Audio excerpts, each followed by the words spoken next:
Low-income countries grapple with soaring debt, face critical economic challenges. By Darius Spearman, African Elements. Support African Elements at patreon.com/AfricanElements and hear recent news in a single playlist, plus get early access to ad-free video content.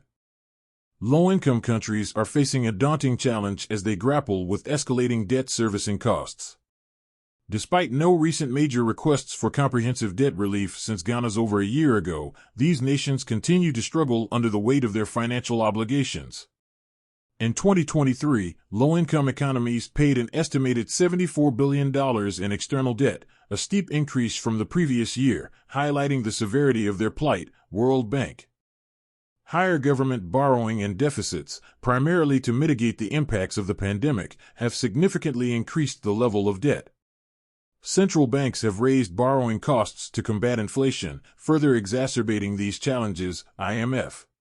The financial climate remains unstable, marked by volatile market conditions and uncertainty about future rate cuts.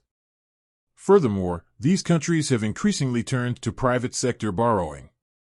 Approximately one-third of their financing in the last decade came from private creditors, up from one-fifth in the previous decade, African Eye report. This shift reflects a slowdown in financing from multilateral development banks and official development assistance agencies, increasing both financing costs and vulnerability to global financial shocks.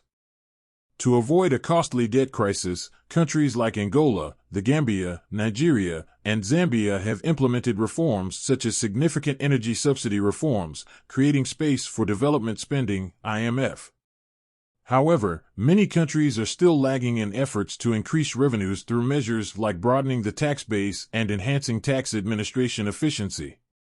The International Monetary Fund, IMF, and other multilateral development banks are playing a key role in helping these countries bridge financing gaps and strengthen policy frameworks. Nevertheless, the effectiveness and speed of debt relief mechanisms like the Group of 20's Common Framework, intended to provide temporary liquidity relief, require further improvement to be truly effective, IMF. In conclusion, while there have been no notable recent requests for comprehensive debt relief, low-income countries face a precarious economic situation. High debt servicing costs and the need for effective policy reforms and international support remain pressing issues. This situation demands continued attention and action to prevent a further escalation of debt vulnerabilities, underscoring the critical need for global economic cooperation and support. About the author. Darius Spearman is a professor of Black Studies at San Diego City College, where he has been pursuing his love of teaching since 2007. He is the author of several books, including Between the Color Lines, A History of African Americans on the California Frontier through 1890. See more Black news and history content at africanelements.org.